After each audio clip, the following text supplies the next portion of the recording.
There we are. All right. Hello, hello. Welcome back. Sunday Speedrunner Spotlight episode some number. It's a coin toss if I remember or not at this point. Anyway, we move on and have the guest introduce themselves. Well, hey, Hello. I'm GobbityBobbity. I've been around the block a couple of years, so I'm excited to get down to some business, some Hmm. history, and anything I got to offer. 2 years isn't a lot of history. You sure it's not a little more than that? Uh, it might be a couple more, Okay. maybe since 2013. I see. Hate to break it to you, but that's 12 years. Oh, Hmm. Yeah. well, time does fly. That it does. That it does. Anyway, let me. Okay. All right, we're all good. Just had to make sure about something. Well, let's dive in to the beginning of that then. How did it all start in 2013? Well, to truly understand how it started in 2013, you got to go back a couple more years. Oh no. Um, no, so May 4th, 2013 was I was just screenshot so I don't forget because I always forget. I always think it started in 2015, but a little earlier. It was my first race on SRL for Wind Waker. It was a Master Sword English no tuner super swimless race It's a lot of on words. SRL. Yeah, it was. I think the only time this category has ever been ran, and it was that Hmm. single race on SRL. So I have my official first speed run because I was the one I was too worried to do it by myself. So and the company of people was more comfortable at the time. But getting into that, um, I have just generally always been very interested in glitches and um, just how far you can push certain games. So one of the things I tried to do, like growing up, before I even knew speedrun was a thing, was I forgot exactly what it was called, but some Ocarina of Time like challenge where there's just like a whole pace bin of like, you have to do it in 3 hearts, you have to enter Shadow Temple before like whatever, and you have to do all like the janky strats, like jump the Gerudo Gate with the Cuckoo as young Link, and just a bunch of little things. I never beat it because I was terrible at the time. I was in, early middle school, maybe late elementary school. But so I've always been really interested in all that. But a lot of the games that I would get for like the GameCube era, especially N64 era, um, I never really like beat. So at one point, I'm like, oh, let me see if I can beat Pikmin. So I went on YouTube, found some Pikmin stuff. I'm like, oh, cool. So I finally beat Pikmin. I'm like, well, what other games are there? Oh, I never beat Wind Waker. Let me search up Wind Waker. And the first video that came up for, beating Wind Waker was one of Narcissa's PBs of Wind Waker. I'm like, oh, that's cool. Like a speedrun of the game. Let me check it out. And, Hmm. well, another thing led to another. I go to a Twitch stream. I'm like, oh wow, this this stuff is pretty cool. Was it Twitch? I don't know if it was Twitch. I went to a stream Hmm. and watched Wind Waker speedruns from Narcissa for a long time, and from there, I started watching, Siglemic, Trihex, what other names? Doesn't matter at the moment, but um, and from that decided, okay, let me beat Wind Waker finally so I can start speedrunning it, because now it's just like I'm watching the primary speedrun I'm watching is doing the game, so I might as well just run it. It looks very interesting. Um, so I did that, started running in officially May 4th, 2013. The build up. Yeah, listen, I got it all documented. I don't remember Hmm. much, but I remember this. That's important. So, where did things go from there? So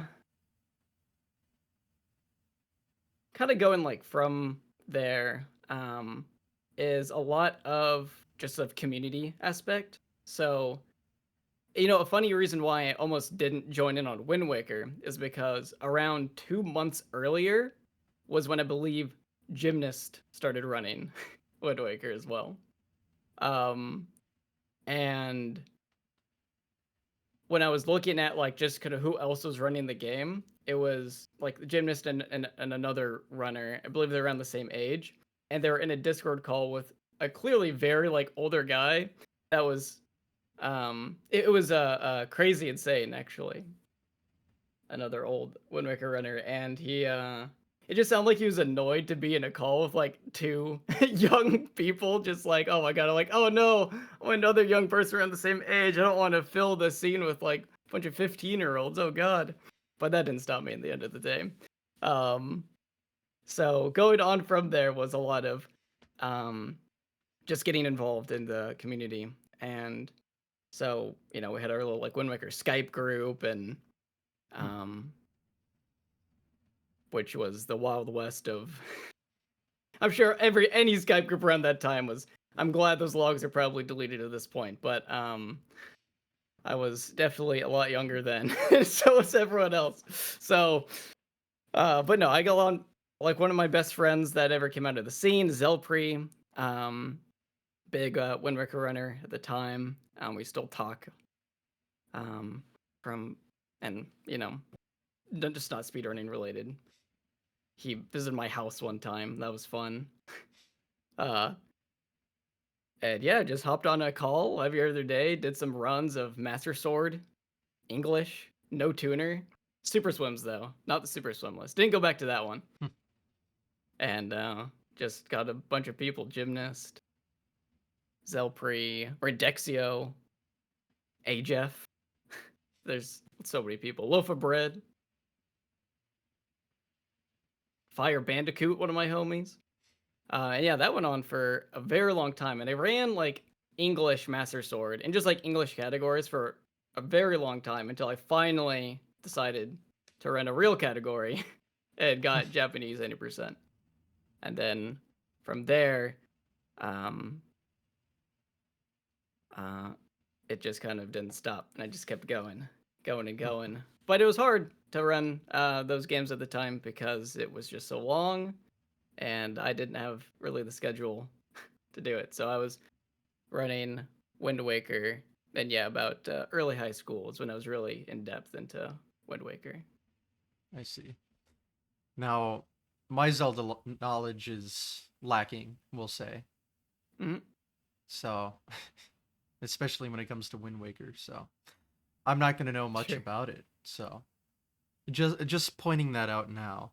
Um, sure, sure. obviously, I know about some things, but Hmm. uh, you'll probably have to explain things as we go. Oh yeah, no problem. So, yep, Wind Waker. Um, obviously, I've heard any visual, anyone just watching it without knowing anything. What the heck is going on? The classic. Yeah. I know it Oh has some yeah. important history discoveries and stuff. So, and I guess you were around for all of it.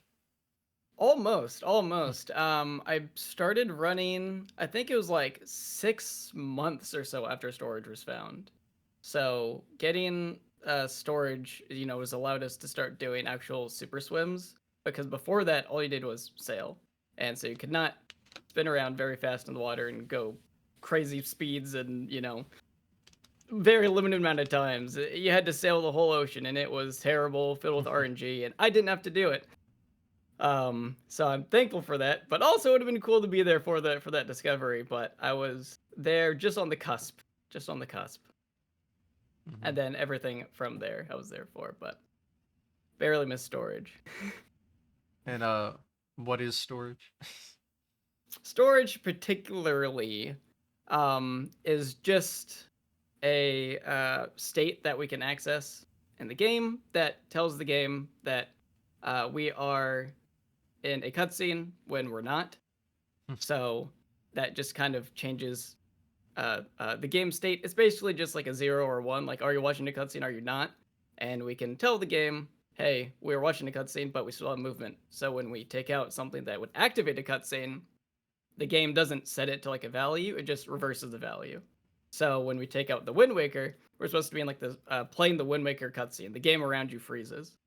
But if we have storage, it will instead give us full control while being in the storage camera state, which is what's known as camera lock, and which allows us to super swim because the camera tries to always face link in the water. So you press up and then you go back and forth at 30 times a second, gain lots of negative speed.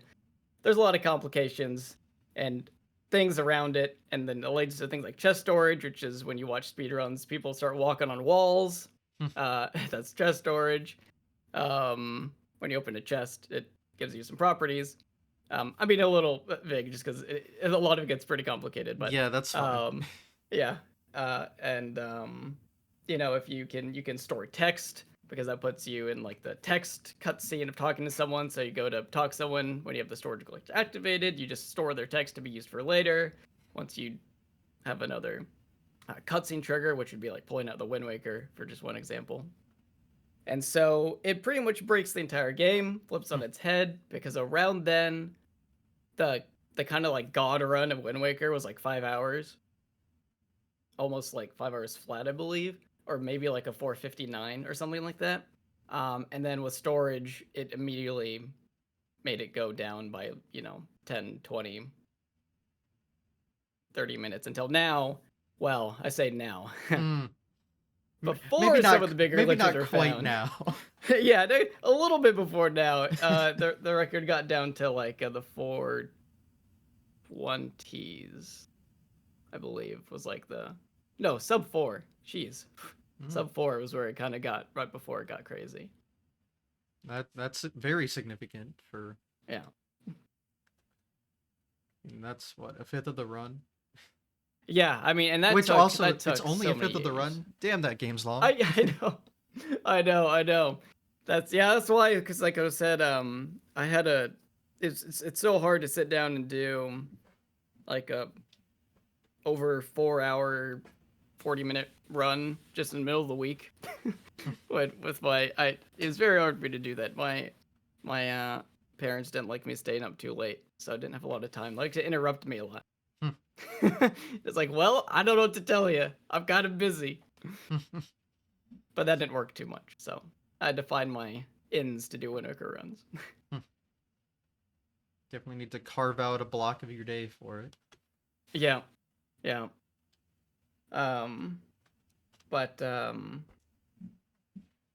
no, around that time, even with not being able to run that much, I eventually got into like the top 10 of the leaderboards of any percent.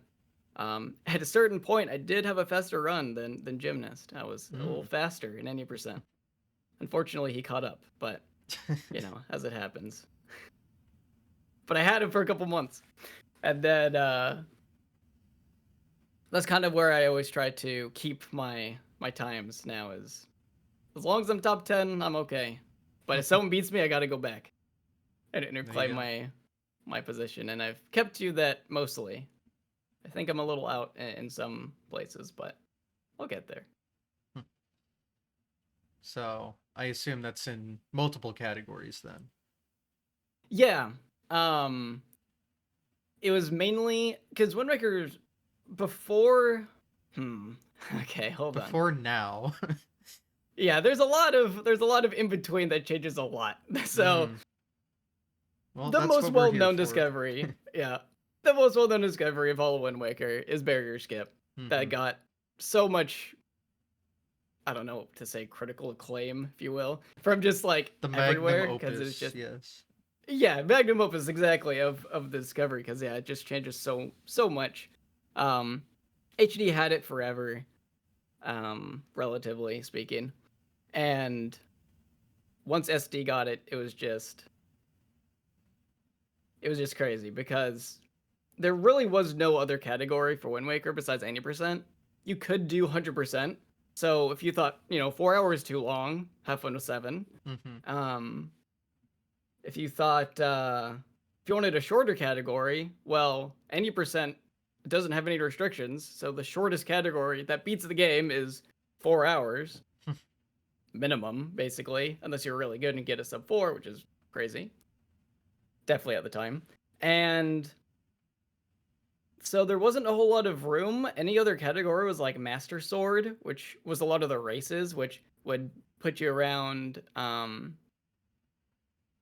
like an hour 40 Is on that a just race racing usually. to a certain point then? Yeah, you literally just race until you get the Master Sword. Okay, I So see. there's like other ways technically. There's a way to do like early Master Sword EMS, which you can get to like Hyrule early without doing some other dungeons. But that's not what we did. We did a full just beat the game normally with glitches, obviously, to Master Sword. So it's basically just any percent cut in half, but a lot of half. um, and another thing with Wind Waker is that we just don't really have cutscene skips. um, it's really hard to skip cutscenes in Wind Waker, so a lot of the time is also just not playing. And so with that, it was just sort of like, well, if you run Master Sword, people kind of make fun of you because it's not like a real category. And if you play the full game, then that's a lot of time. So having multiple categories was tough. But as soon as barrier skip got found and we could actually skip the barrier, our 90% obviously went down to in the hour range, which was insane to think that Wind Waker on the GameCube could be beaten in under 3 hours, nonetheless 2 hours, and now under 1 hour, but that took a lot of development. It was just like, okay, so now that we can do that, now we can have all dungeons. Now we can have technically there was another thing because I mentioned super swimming. You could do manual super swimming, which is another crazy glitch that gets a lot of notoriety. Where historically you'd see people, put the controller in some way. I usually like to put the controller up to my chin like this. It's the Aloha Kirby method. And you flick the stick really fast. And you gain a lot of manual speed, and you can escape outset early without having to actually do outset. But with the rise of, and there's always like just going back a little, there's always once manual super swimming was discovered, you could do the slow method of pausing and unpausing to do buffered, so you didn't have to do the crazy flicking. But manual super swimming in general is just very difficult. And so there's always a category split once that was found for slightly different, like 80% routes. But it wasn't like a different category. It was just, do you do this route or do you do this route? But with the barrier skip, now we have a new category, 80% no manual super swim, which we finally have a lot more beginner categories, which was nice too, because like I said beforehand, if you wanted to run Wind Waker, good luck. Here's 80%, one of the hardest speedruns that you could do of any Zelda game because it's so long and so punishing. If you fail a super swim, you automatically lose like 2 minutes. Congratulations. There's a lot of them. Don't fail. So having that like split was really nice.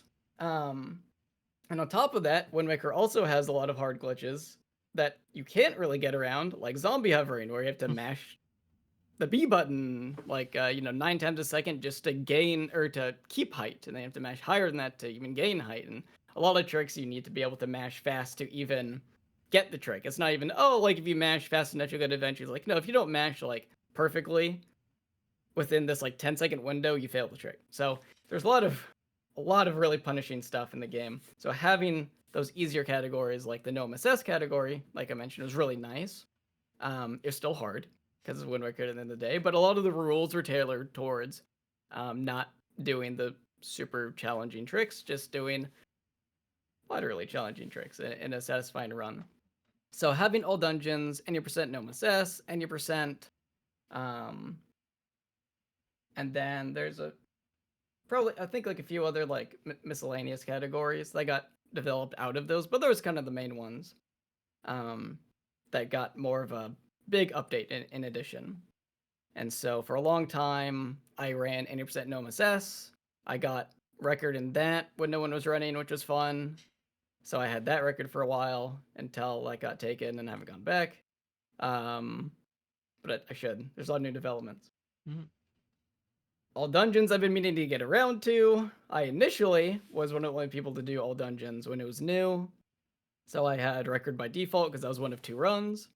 And then more people actually started running it. And it became it used to not be that good of a category, but once we found another glitch, which I'll get into if we want to go to some more developments, but then it got to a really good category and I haven't been back since. So I need to get back to that. But the most recent development that's happened in Wind Waker is one of my favorite glitches of all time in our current era. Because what I love about speedrunning and speedrunning glitches, especially, is the community aspect and people coming together and just finding wacky stuff that just happened to work. Like, oh, you found this by accident. Oh, this leads to a glitch. Oh, this leads to, oh my god, because storage was found by a complete like accident, basically. Foregone Moose, the goat, basically just got it by accident in Forest Haven and was like, what does this do? And oh my god, now we have storage. Now we can super swim. Now we can break the whole game. Okay, cool. But in a lot of games, just in general, it really has gotten to like, okay, let's find a glitch. Let's like deep dive into this. We want this like outcome. Let's either just slam our head against the wall, which is how HD barrier skip was basically found. Or let's like basically dig into the game's memory and code and like try to, run like thousands and thousands of like trials and stuff to get outcomes that we want. And that's kind of how barrier skip like setups and stuff were found in like SD. We eventually found it that way, which is awesome. But I do kind of missed the, oh, I did this one random thing and now the game's broken. you know? And I feel like across all the games, it's been so much more just like getting really into the weeds of like finding glitches. But the most like big recent discovery in Wind Waker was being able to use the Tingle Tuner, which is an item in the game, but also Game Boy with a link cable. Is you can't use the item, the Tingle Tuner, in places where the game doesn't have a map. It's just Tingle likes maps. So if the area doesn't have like an actual map, you can't use the Tingle Tuner. Very weird, but that's how they decided to do it in the game. And what you can do on the Tingle Tuner is you can buy items from Tingle at very reasonable prices, I'm sure. So you can buy things like a healing potion, a magic refill potion, think of like a Tingle balloon where you just kind of like hover for a bit on like the same height. On its own, not very useful. In combination with glitches. A zombie hover I mentioned earlier. It's called a zombie hover because you're dead. 0 hearts. Can't do anything except die. So you can gain height with it because you do constant like jump slashes to gain height while dead. But once you land, you die. So in the overworld, you can use the healing potion and then you get healed. So now you can actually go places and you don't just die. Great. That's really useful. Problem is, you can't use that, like I said, in places without maps. One of the places that doesn't have a map is Puppet Ganon. And one of the skips that we've always wanted, because it's so annoying to deal with, is Puppet Ganon skip. It is a thing where you would hover the entirety room, just a huge room, so you're mashing for like 30 seconds straight, just hovering this tall room. And then if you were lucky enough to and this was never done like RTA. It's just too impossible. If you're lucky enough, you could try to bomb keys that would spawn, and you could maybe land on a heart that they drop at like the top of the room, and then you could do Puppet Ganon skip. But it was never done RTA. It was just not viable. Mm-hmm. There's another version of Puppet Ganon skip that was found that basically ruined every category, in my opinion, that you could do it, where you could shoot a fire arrow a at a warp pot at the top of Puppet Ganon's room, and it would hit a morph, little fuzzy things that jump around at you, and it had a chance the fiery morph could hit the wooden pot lid and burn it. It was like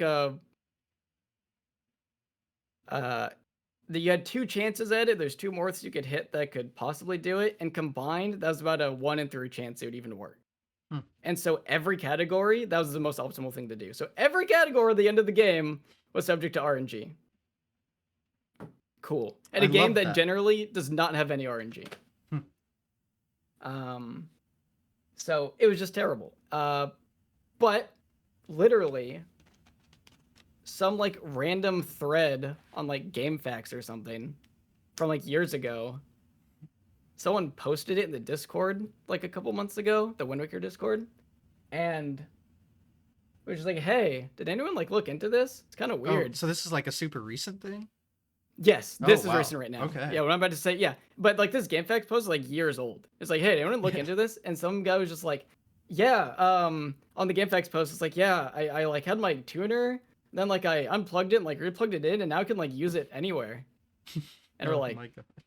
Well, that sounds dumb. That sounds fake. Some random games. Okay. And I don't remember who went in and tested. I think it was EJ. It might have been someone else, but I think it was EJ. And just like, oh yeah, this works. You can, if you just like go into a place, unplug the Tingle tuner and plug it back in, you can just use Tingle anywhere. It's just like, wow. Wait, what? And it really is that simple, huh? Yeah, like those are the glitches like I miss so much. Just like the bare bones, just like, and we've needed this for I say decades. A decade. It's almost been decades. Yeah. Oh, it's almost been decades. At least a decade. We've needed this for so long. You're telling me no one?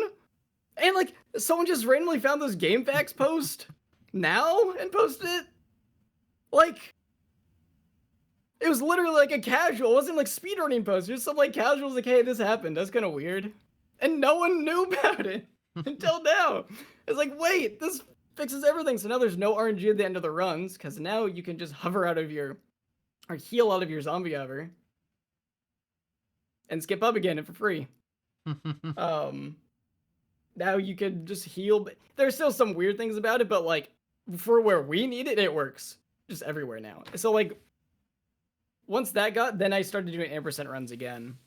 Got a decent time after a couple of runs, and I've been off of it since, but I want to go back. I've just been busy. But man, it's Wind Waker truly got another breath of life with that discovery, because that RNG at the end of every single category is just really, really, really, really, really bad. And now the routes are just, they're beautiful. They're perfect. They're so good.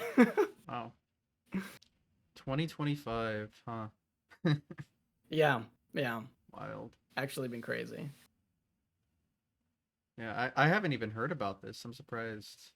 Maybe I just didn't see any content about it, but I feel like that's... Yeah, it was so like things like Bear Skip, Manual Super Swim, all that stuff, that all left like the Wind Waker orbit quite a bit, because they're crazy just on the face of it.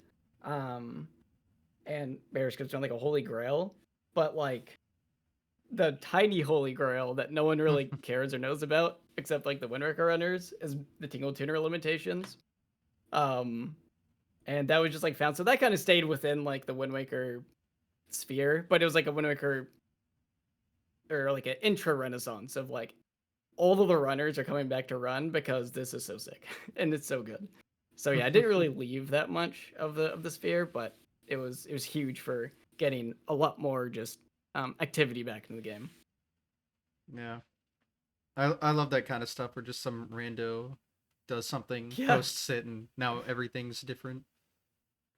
Yeah, and you know, I love and appreciate all the work that goes into all the super complicated. Like right now, we're trying to find like an ace setup for Wind Waker, and it's theoretically possible in tasks right now.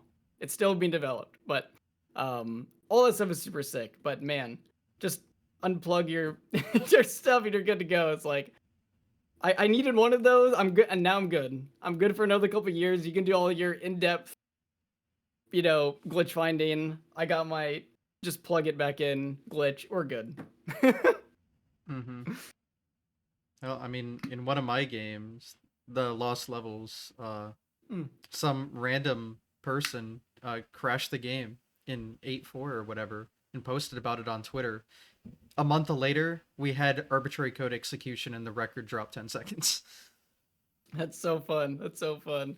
Just 2025 is very interesting. Yeah, seriously. Apparently. Yeah, I feel like there's a lot of stuff, and then Twilight Princess is kind of not doing anything. But that's beside the point. I don't run that game, so I won't talk about it. Um, but other sort of games that I've done besides Wind Waker, is I did a lot more sort of, and I kind of had like a heyday of streaming and speedrunning. So that was more in my high schoolish days and a little bit into college, but um, so in that time I've done, like Ocarina of Time, so not too much. That was more of a just I learned the routes casually, and I'd go over to like my friend's house and be like, "Yo, watch me do Ganondorf," and just warp to the end of the game. So it was like just more fun stuff like that. Um, I did 70 star Mario 64 for a while. And that was a lot of fun. I still want to get back to Mario 64 once I get a Rocker Gaming did those new Renaissance N64 sticks that look amazing. So I want a new stick, and then I will do N64 games, which will be exciting. But I need to look into that. yeah, it's I think the next drop is in July. He has like full modules, or you can just get a bowl, or you can get a stick. It's like actual amazing stuff. But and then I did one of my more popular games was on near the release. I did Super Mario 3D World on the Wii U. And I did that one for a good while, and it was more kind of at the start of when that game came out. So I was part of the trading record back and forth like 3 or 4 times at the start of those games. So that was a lot of fun. And those were probably my best like just like numbers in general. Like it was so fun to have so many people come by when all that was happening. So you're in the record history for that game? Oh yeah. All Oh right. yeah. Yeah, I think I traded back like I was never good at the game. Just to be clear, I was terrible at that game. But man, I did trade the record a couple times. Got to get in at the start. Yeah, exactly. I Free got it world while it was record. hot. Yeah, at least I did it a couple of times. It's not like I did my one and done. I got it a couple of times, but it was rough. At the time I had one monitor, which was for my computer, and then I had my little CRT TV in my room, and so my Wii U wouldn't like work necessarily on my CRT because it just looked terrible in like 4.3. So all of my runs I did on the gamepad, and so any VOD you see me play of 3D World, you can see the gamepad in me. I'm just playing on. It's a rough times. It just it was a great feature. Love the feature. That It did work speedrun quite is well. so cool to watch. Yeah, that speedrun is really cool. I tried to do a few more runs when the Switch version came out, but I stopped a little bit into it. But that run is so sick. I really do like that run. Oh yeah, the overworld out of bounds. Oh yeah. And I love mashing on the ice and just yeah, the off ice you go. My favorite. Yeah, that is actually so fun. It is crazy what you can do in the game. So I've always wanted to go back to it, but I need to get back to a lot of things, so it probably won't happen until I'm 50. I don't know. Speedrunning's always there, right? So it's fine. I know, right? That is kind of nice. It's kind of been one of those things that it really has just like, I mean, Wind Waker's not going anywhere. These games are good. I could always just play them, so I've always just come back and done it. But no, it's been just a lot of fun to always like be around and be here for like so many of the things that do happen in the community in the space. that's one of the things that I miss a lot of is that sense of, for me personally, just because of a lot of my groups and stuff have dissolved a bit. Um, I've just been like in like moments in history and changes. So I don't know. Speedrunning definitely has a different vibe than it used to, for sure. Used to be speedrunners used to run Twitch. Used to be the big dogs. Not anymore. That's changed quite a bit. But you know, when I started, I started on Justin TV. Wow. I started my first, and I didn't even start with streaming speedrunning. I did stuff like just sort of some random stuff, and I tried to get like a Dota 2 channel started up. Played Dota. I had a completely different channel name and everything for that. I did like 1 or 2 streams. I used, and I'm sorry for anyone else that has ever gone through this experience, but I had to use Adobe Media Encoder to stream. Oh God. I never recommend Yeah. that. But you know, that was only a couple streams. I got to XSplit and then eventually OBS, but um and then yeah, in those days when I was on, so if you ever go to like Speedruns Live and you see like, oh, I wonder like where this GobbityBobbity guy is on Speedruns Live. Good luck, I'm not there because that was not my name on SRL. My username for a lot of the things that I used to do at the time was Loomis342. And so that's just anyone during that time just kind of calls me Loomis because of my speedrun SRL name. And that used to be my Justin TV name. And when Justin TV was becoming Twitch, they're like, hey, do you want to switch your... They didn't ask. They said, hey, switch your account to a Twitch account or it's going to get removed. And so I'm like, okay. I would go through the process. Yeah, switch it over. And they'd be like, yeah, we can't do that. Sorry, doesn't work. I'm like, okay, well, that kind of puts me out of a Twitch account. Thank you very much. So I had to create a new account, which is a longer sort of thing. But I created my new account, GobbityBobbity, and I didn't change it kind of anywhere else. And so I have my Loomis242 on my old stuff, and GobbityBobbity was my forcibly new Twitch name because it would not let me have my Loomis242 account from Justin TV to put it onto Twitch. Well, obviously So, a substantial improvement on the name, so yeah. well done. Yeah, exactly. You gotta iterate, iterate and evolve, as they say. I've interviewed a flibbity dibbity and now a gobbity bobbity, it's great. Yeah, you gotta collect them all.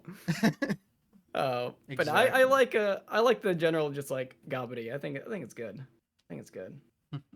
Pretty much do gobbity on everything now. But no, yeah, I mean, I have a bunch of just that, like this, like the Twitch shirt I'm on right now is is from the first official Twitch store when it was a secret shop. So it was the very first like line of that. I got my ZSR hoodie, one of the first runs of that. It says ZSR in the back for speed runs, and a lot of the stuff I just, not really around, but it was a huge thing back when I started up, and having like all of these little things added up to a whole lot of community, integration and stuff. So whenever I see someone with like a ZSR hoodie, it's always fun to see that. So I always try to wear my stuff when I get a good chance for it. I see. Gotta represent. Yeah. Exactly. Well, oh man. How about a live event talk? You've either participated or just like watched some good marathon content? Yeah, so yeah, I started watching GDQ. I think the first GDQ I watched was 2011 or 2012. Wow. Almost ground floor. So it was a lot older. Yeah, so this was when I started watching it. This was getting into the scene. And that was a lot of fun. So I've always been following the marathons and stuff since then.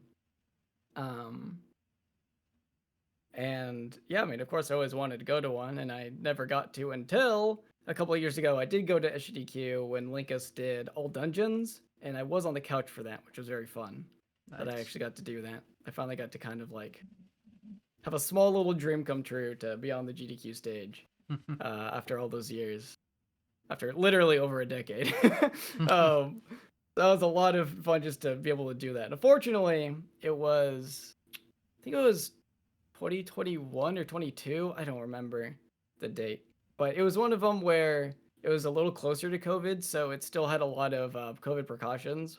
Mhm. So like all the chairs in the audience were like at least like 8 feet apart, so you couldn't like Yeah, sit next to your this friends. would have been 2022. Yeah, Yeah, yeah, I yeah. remember. And so it was that SDQ, and it was still a lot of fun. But yeah, it was just like I need to go to another one where it's not as restricted anymore because Yeah, it that part was of it wasn't it fun. wasn't ready. Like Yeah, it came back a little early, I think. But yeah, oh well, it was still yeah, fun. But yeah, I definitely yeah. had a lot more fun since then. Yeah, so now I'm just waiting until the next one that looks like a good opportunity to go. So, but I'm glad I at least got to go to one just in general because yeah, I've always made like little plans to go here and there, and they never worked out. They was both through because I just didn't have the means to do it. But um,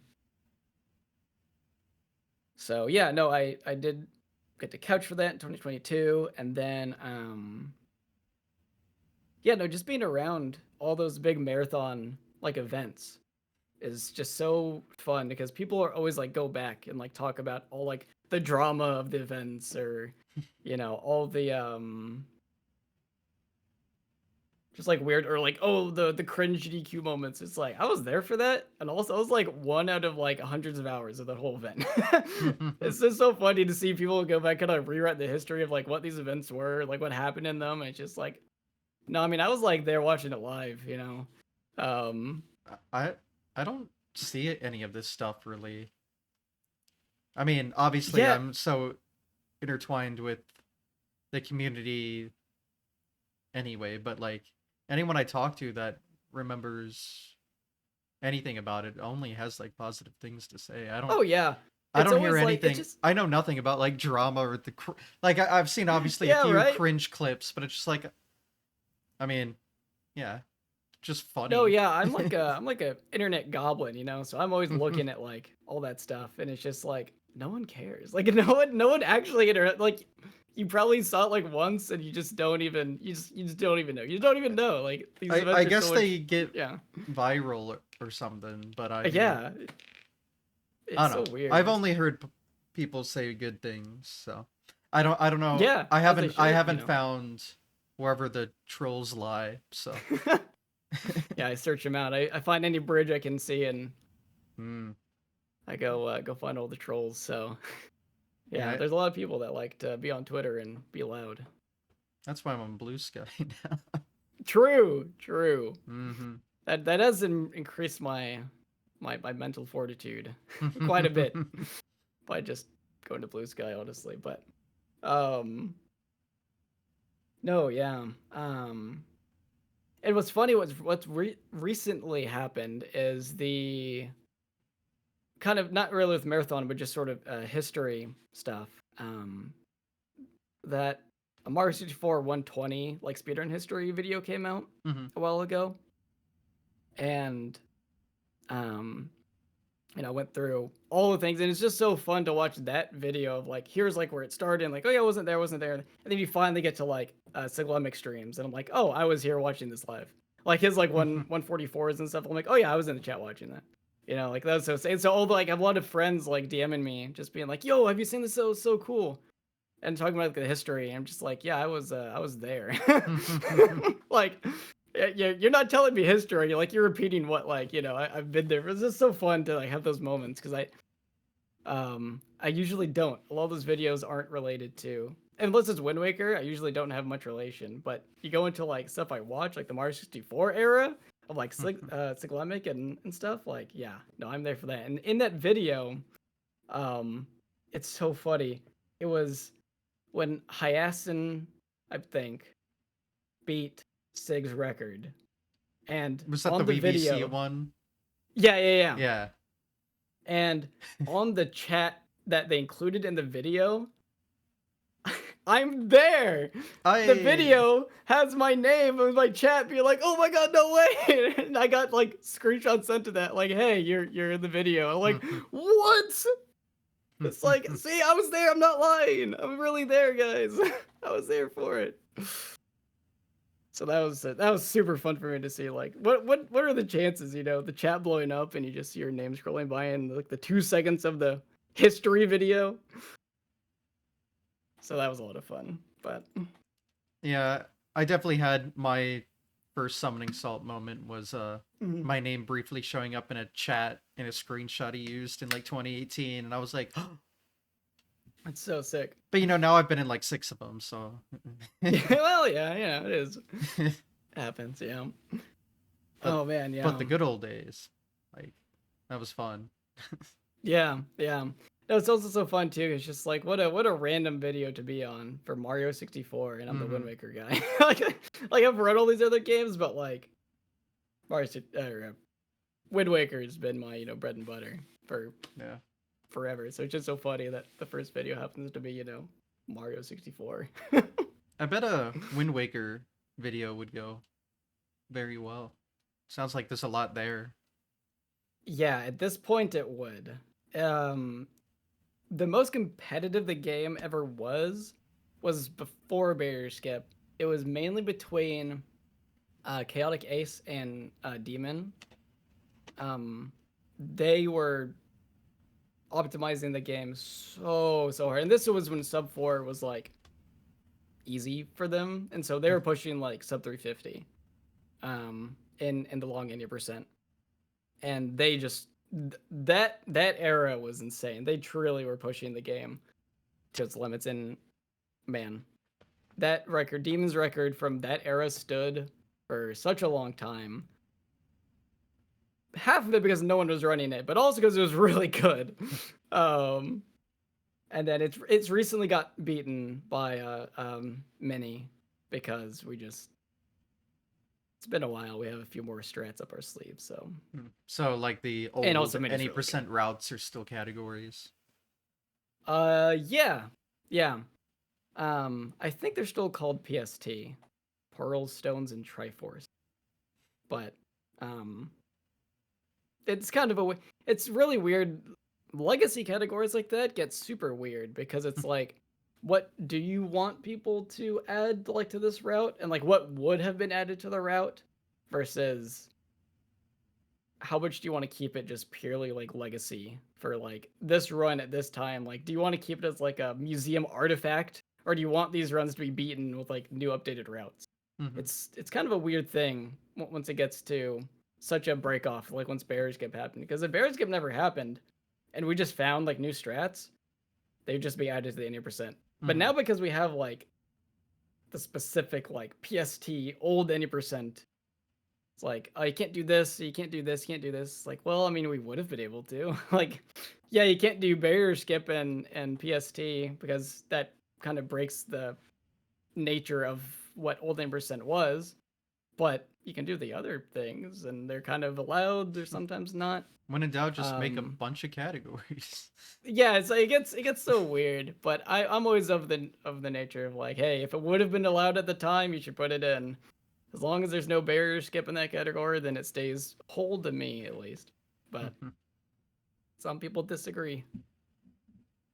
Well, again, just different categories are always possible to be made, so you can satisfy everyone.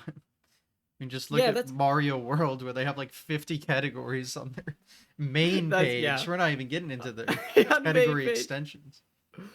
Yeah, Super Mario World, I did a couple of Super Mario World runs in my day. I did a couple 80% warps. Did like maybe one day of that. That was fun. It's a good game. It is a good game. It's a hard game to optimize. Yeah, it's hard. That's why I did the category that lasts like 20 minutes. Or shorter. Yep. Oh yeah, I had a Paper Mario stint on N64 for a while. I want to get back to that, but N64 is already on my stick. I'd actually do that. Was a lot of fun. I like Paper Mario a lot, but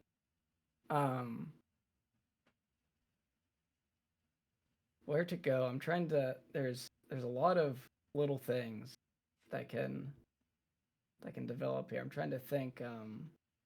I had a thought earlier and I've lost it, so I don't know if you have any current questions right now. But I've really asked most of what I usually do. okay, You kind of ran through everything. Speed running, okay, you know. yeah, no, um, no, okay, that's good. I was just wondering while I collect some of my thoughts because I've been There's a yapping question. for a Are little those bit. real swords? Oh, Uh-oh. it's one sword because this is just an extra sheath. Yeah, if you have any anime fans, this is Laws no Dachi. Yeah, It means is nothing to me, but hopefully it means something to it someone. is real no Dachi, and I got it with the black paint on it, so you can it's like the yeah it is real. It's Mm. sharpened as well, and it is big. Yeah, my thoughts exactly. I don't know what that means, but that's badass.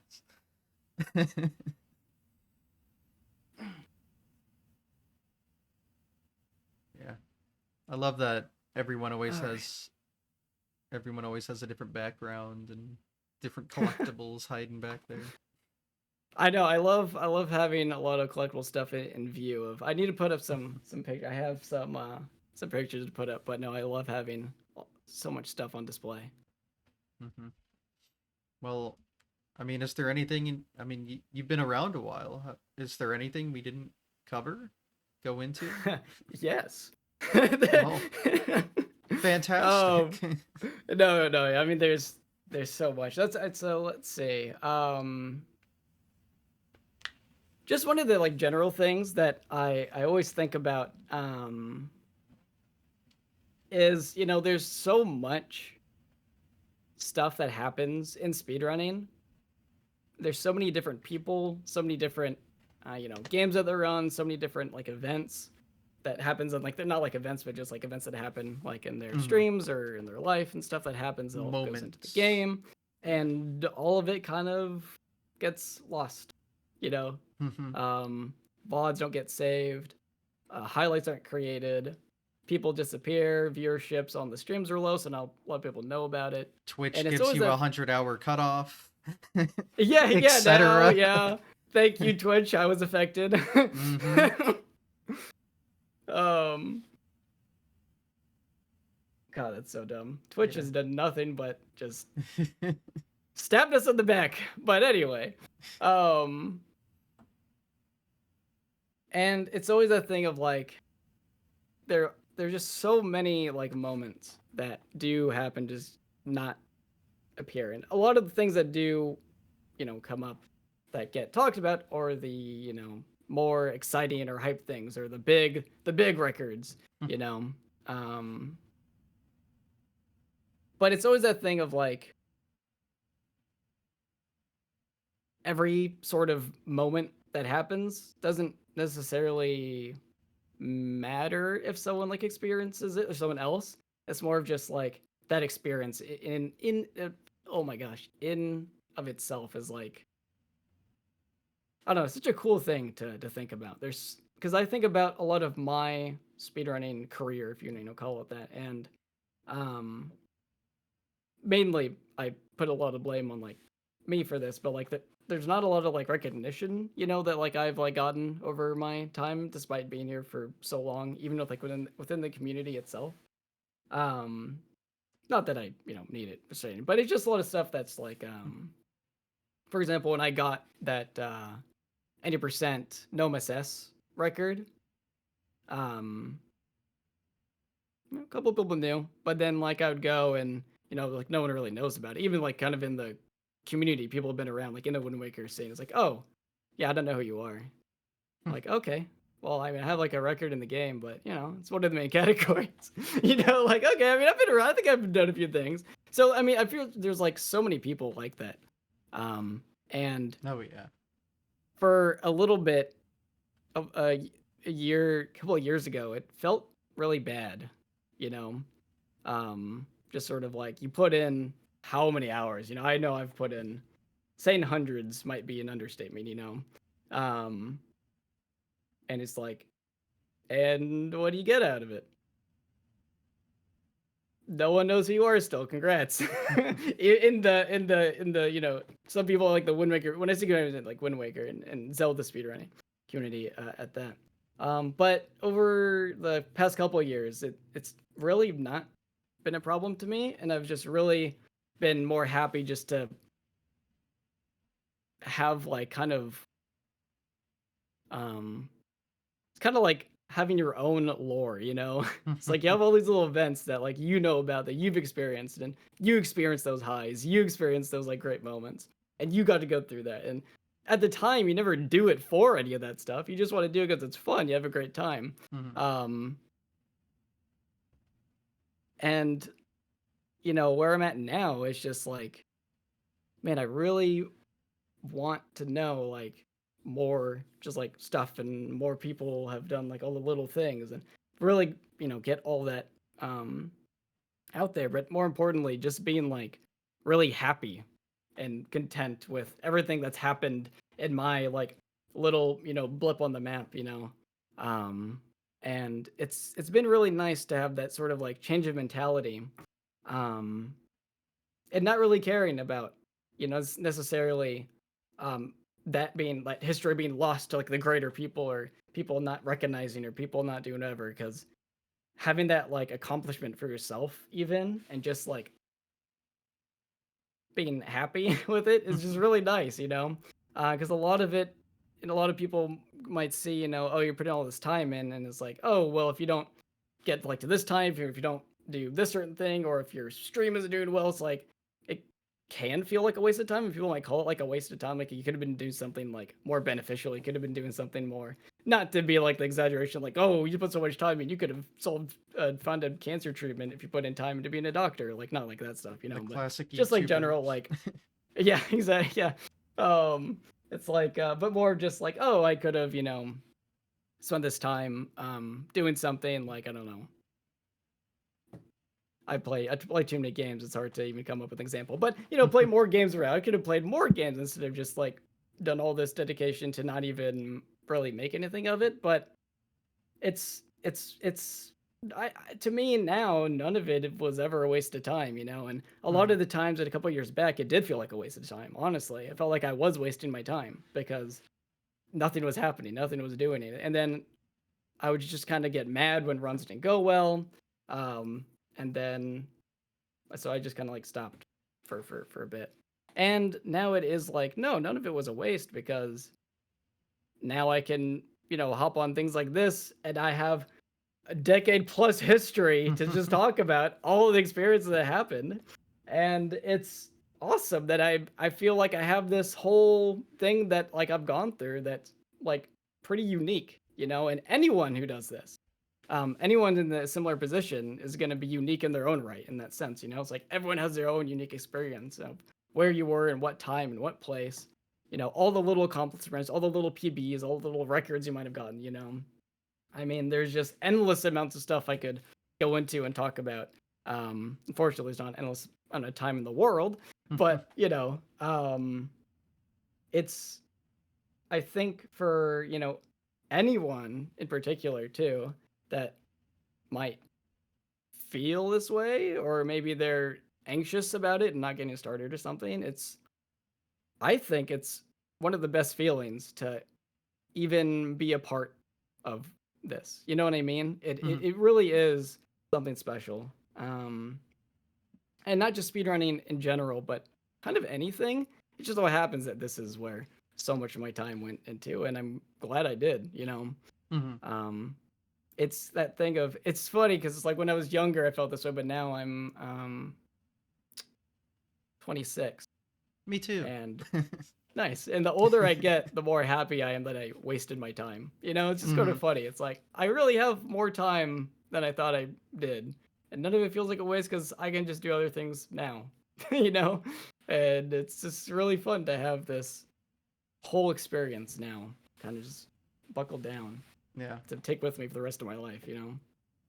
Oh, I certainly had like pretty much the exact same mentalities at one point, but Hmm. you know what really does help is the community aspect, just being part Yeah, of something bigger than yourself.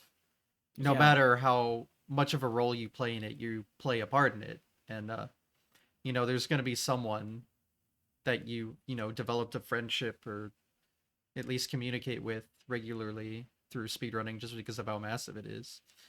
So that's oh the yeah, important part, right? And oh yeah, that's where like the true happiness comes from. And then like, personal improvement. You can like, you know, see a number that proves you're improving, I guess. So that no, feels yeah. good too. So yeah, you focus on the good stuff and then all those, more negative thoughts just kind of fade away. Yeah, recently with the Switch 2 release, Wind Waker was on the initial release for the GameCube game, so we did a community race via game chat Oh of my god. Nice. Wind Waker glitchless any percent. And so we did that a couple days after launch once everyone got their Switch 2s. And that was really fun. God. Discord but worse. Let's go. I don't know. Discord's pretty bad sometimes. Game Yeah. chat, it's consistent. I'll say that. I suppose that's good. Maybe. Oh man. No, yeah. So no, it's totally with because when it's true when I was also feeling the worst, I lost my community of speedrunning. Hmm.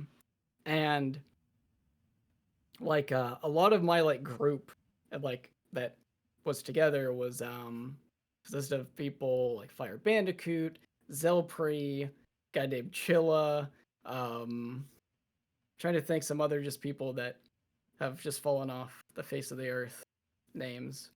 But there's a lot of like little people in that group, and then Gymnast is a part of that too. Obviously, Gymnast didn't go anywhere, but he definitely changed courses a bit in terms of just Wind Waker. He did become just Everything. Zelda God. So it is fun to think back when we're all sort of at the same level of things, and even then we were always telling Jim to apply for like partner. It's like Gymnast, go apply for partner. You're getting close. Just do it. It's like, no, I don't think I will. I just don't want to. I think they're gonna reject me. It's like Gymnast, just apply for partner for God's sake, please. And then I think I got rejection once or twice or something. But then he eventually got it. Just like Gymnast, thank you, God, just do it. It's just funny to be there for that. Just like egging him on his like growth and everything, and see where that's gone. Um, and I love the fact that because we all started at like the same time, and this is before Twitch VIPs, so Hmm. I just get to be like a Gymnast mod, and I love to go in there as a mod still and just shit post because Hmm. because I can. Because you can. I That's don't the do any spirit. moderation. I would never. If I listen, unless it's like an obvious ban, I'm not touching any mod controls. I want that little box next to my name, and I'm just gonna say some dumb stuff, and that's gonna be it. So that'll happen every once in a while. Um, so no, it's just like yeah, all those little things, and but so Gymnast is like kind of the only one that like kept on going, and everyone else sort of fell off. Mhm. And so, and I didn't talk to Gymnast that much outside of group calls and stuff. Um, so a lot of my like direct talk with a lot of like Windmaker people or speedrunning people kind of went down to almost nothing for a long time there. So yeah, I definitely felt very out of place until um, more recently I got into and this is still like years ago, but Mhm. like Wind Waker Randomizer introduced me to a lot of new people, and so I got a lot into like randomizer racing. Not because I mean, randomizer was fun, but I really enjoyed it because there's a lot of people that like to do a lot of community stuff. There's a lot of races like every other day, and it's like this is a speedrunning I miss. I'll do rando for now because you know it's where the community is right now, and so I'm down. It's all a lot of fun. And no, and out of that, I got a lot of got a lot of friends, and now the Wind Waker community, as it is right now, feels like it's got more of a community again. And so it really is having those like community and people around you, even if you're not like close friends, you know, even just having someone to talk to or put in a chat about speedrunning related things is like so important. And it fixes so many problems of like feeling bad about things, but just making those connections, even if it's not strong connections, you know. I'm someone who doesn't really form super strong connections with people, because I just don't put in like the effort, I guess you want to say, because I don't know, I just forget to message back, I suppose. So I like kind of connections die off a little, not intentionally, and then I get sad that I don't have any connections. Like, well, maybe if I tried a little harder, you know. But so even someone like me who doesn't, you know, get a lot of close connections, you don't need them necessarily because you have a community that you can always just go back to, and you know, so having those people that will always like be there, for that interest, and that's super important. So yeah, Speedrunning's so big now that there's there's never always gonna not be someone. someone there. Yeah, there's always someone. Wind Waker is dead for such a long time. It was frustrating for a little bit when some people were calling Wind Waker dead while I was actively speedrunning it, but you know, it is what it is. It is what it is. It was still pretty dead, but it's like, come on. It's like no one's running it. It's completely dead. It's like I'm doing a few things personally, but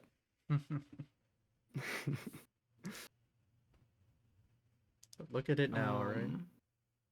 Yeah, but no, it's just that Wind Waker's hard, so it'll never be the popular run anymore.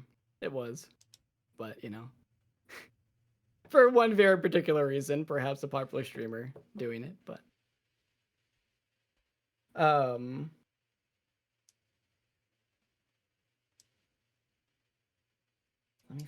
me think.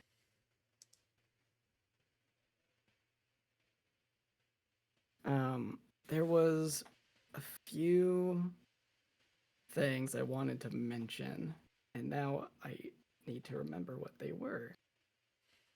Tell him about the practice ROM.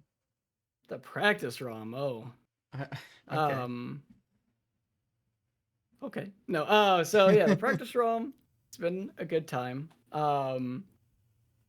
We didn't really have a lot of tools to practice Wind Waker for a long time. And Wind Waker in general is a really hard game to practice. Because it's so funny how linear that game is, that once you do like one like part of it, it's so hard to practice anything around it. Especially like things like if you progress the game too much, you get like a different like animation set, and then if you try to do certain tricks like before that, it'll like crash the game, even though you can technically do the trick at a certain place. It's just really annoying. You can do like super swims here and there, but some things like in a run, it might be like endless night, so the entire screen will just be dark and rainy. It'll be hard to see. So it's like, oh, I'm just gonna practice my super swims, and then you go into the run. It's like, oh, I didn't practice them during endless night, and I can't see anything anymore. That's probably should have been hard. So it's just hard to practice. And especially at the time, Dolphin was terrible. It had a lot of lag, and like stuttering for GameCube games. So it was good for specifically Wind Waker, and like on Outset as well. It's really funny. It's really laggy. Some other games worked better, but it was hard to practice on Dolphin at the time. And we eventually got like a tool that was good. It was basically just, you know, gecko codes, so you could at least like damage down. Damaging down in Wind Waker sucks too. Everything in the goddamn game damages 1/4 heart. Okay, 1/4 heart. Almost everything in the game does 1/4 heart. So annoying, so hard to damage down. You need to like do a zombie hover. You're there just hitting yourself with bombs for like 30 seconds or like in a minute. Just try to damage down when you have 3 hearts. It's like, this shouldn't take this long. Is there any enemy that can do more than 1/4 heart of damage? It's very difficult. But so, you know, we got basic things like basic moon jump, damage down, activate storage cheat, so you don't have to go do it, otherwise do the trick. And it was decent, but it's still really hard to go forth and practice. To really practice Wind Waker, you do need like 6 memory cards of just like different places in the game, at minimum.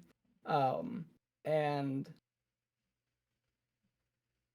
through a lot of trials and tribulations that I was not necessarily included in because I didn't have the I just didn't do it. But Trog did a lot of development into the first kind of framework of a new actual like practice ROM and not just like cheat codes. And then from that, and a lot of the stuff was, well, I think that might have been more individual, but that was kind of like a lot of the start of that inspiration for actual practice, like ISO. And from that, we took a lot basically from Twilight Princess's practice ROM, TPGZ, because Wind Waker and Twilight Princess run on the same engine. Oh. So it was really easy just to take their practice ROM and be like, it's ours now. It's funny how different the games are. Yeah. They run with the same engine. It's so funny. But a few things changed, so there's no like storage in Twilight. I think you can theoretically get storage in Twilight Princess. It doesn't work the same way. But and there's no way to get it. But yeah, so from that, we kind of took Twilight Princess's practice ROM, and then PK Slam, working with like the people who worked on Twilight Princess, so like Taka, and so many other people that I can't remember because I wasn't there for it. Really pushed to develop the first actual like Wind Waker GZ practice ROM. And PK Slam did a lot of work to get that working, and we finally got the first version.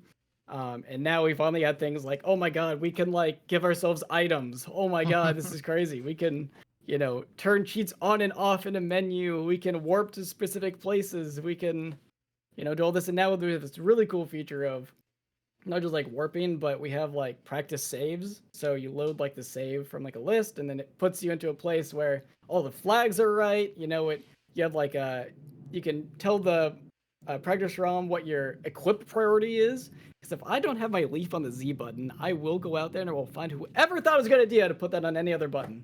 Okay? We in the community are very strict about where our button placements are, for God's sakes. Okay? I will not have my leaf for sale on Z, but the ROM likes to put on Y. Okay, anyway, I digress. You can change that, luckily, with priority equips for those. And it's just so nice to be able to like boot up one practice ROM, and you just have your save files for each category, and then you can just, I want that one, loads you in, and you're good to go. It's awesome. It's really sick. And then I finally got to put in some work into that. So more recently, I did like a little feature that lets you know if you do like a glitch correctly or not. It's like a roll clip. You go through if you're like halfway through like a ledge and you climb up, you can press A on one frame and you roll through the wall. And so I did a little tool that checks your timing on that. And it did another like little thing. But most of the people that do a lot of the work, like EJ, like I said, PK Slam initially got it off the ground, CGF. I know like Macropay's done a lot, Trog's done a lot. And I'm forgetting more people, but there's a lot of people that's worked on it. And it's really fun because that is also another kind of community thing where a lot of people are finally like contributing to this thing, making the game even better and better and better and better. So there's a lot of really good people working on it, and I've just contributed like a few crumbs here and there. But I mean, having a practice ROM is like game changing. Literally. It is. Yeah. Multiple it really ways, is. But... Yeah.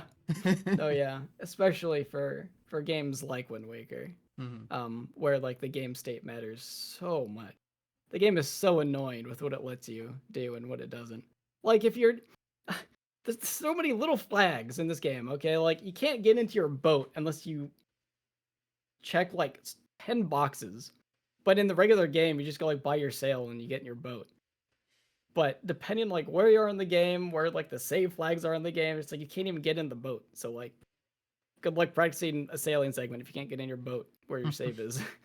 You got to go figure out what flags you need to activate if you're on a weird ass save, or just start from the beginning and then get there and watch the intro. But no, No, yeah, no having longer. any practice. So yeah, no longer, no longer. We practice efficiently now. Huge.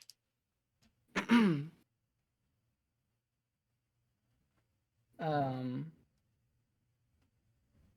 Oh man. Still Yeah. trying to remember. No, just having like races, because that any game that actively has races is so nice. I truly miss the Speedruns Live days Oh of yeah. where every game was just racing, and it was so much fun. Yeah, that's like just Um, completely gone at this point, I feel. I know it is crazy, um, and I don't know how to have that sort of vibe and stuff to come back. I hope maybe one day it does. And there's some things that are, getting better. Like we did that community glitchless race when any percent no miss S was coming around. I mentioned that a little earlier. That category was getting at least like bi-weekly races. We were really pushing to do more races, and it was a lot of fun. Just being able to get in and play the game with people is. It all goes back to the community aspect, and that's what it feels missing from a lot of little places. But I feel, at least in my sense, a lot of that is coming back a bit, and I hope it continues to come back more and more. I hope racing becomes more of a thing. I know there's so many little racing sites and stuff that have gone and come and gone, be the better phrase. But yeah, and it's just, I don't know. I feel like too many people have like real life to deal with. I don't know. It's like, oh no, Do we reality's hit. ever? Yeah, it's unfortunate. But no, yeah. Can we all just reject humanity and speedrun forever? Exactly. So let me sit down. Let me just do more Wind Waker. Let me do more races. So that's always fun. Yeah, whenever there's like a race going on, I always try to join if I can, because it's a lot of How's race time GG doing? I assume you would use that now in modern day. Use that for rando. Yeah. And then because of that, we also have like a standard Wind Waker category for it. But so yeah, it gets used, but a lot of the time, well, I guess when we were doing 100% no MSS, we did use race time GG. But I mean, that's more of like a formality rather than a place to go. Yeah. Yeah. Rest in peace, racing. Hell, even I like missed out on the era, and I joined in like 2017. I know it really like It's it was been going that a while. like 2015, Yeah. 2014, 2015 was like. I mean, I feel so lucky that I was there for 2014, 2015 era. Those years were so good for speedrunning.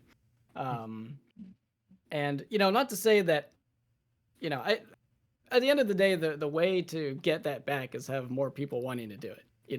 So I definitely, I think it can come back having that era. But a lot of the things that people do try to do, that I think why a lot of things fail in this area, is people try to replicate or emulate like that certain vibe or certain feeling, and it's gonna fall flat because, well, a lot of people trying to do it weren't there. They're just like, gotta, oh, that era seems you gotta so modernize. Cool. Yeah, you gotta at least like do something new with it, create your own new era, and make it fun. It can still be about racing, but I do a lot of what I've been doing recently is I do a lot of Smash Melee. And so for a long time, like I've always wanted to do like competitive Smash, because always seems so fun. But a long time I put off Melee in favor of doing more speedruns. And so for the first time ever, a couple of years ago, I instead started to focus on Melee instead of speedrunning. And that was like in 2021 or 2. And so I did a lot more practice than that. And it's just so funny because a lot of like the chants and stuff you hear are from way back in the day, you know. It's like people they just go and like chant for their, you know, USA chants or player chants, and it's like, oh, you watch all the old videos, like, oh, that's so hype. But now what you have is you have a bunch of those people who got into the game like super or super new, and they're like, oh, I want to go to the venue and I want to chant this specific thing for this player because it seems so hype. And but then it just like happens and you're like, man, this is like forced. Like you weren't there, you know? I wasn't there, you know?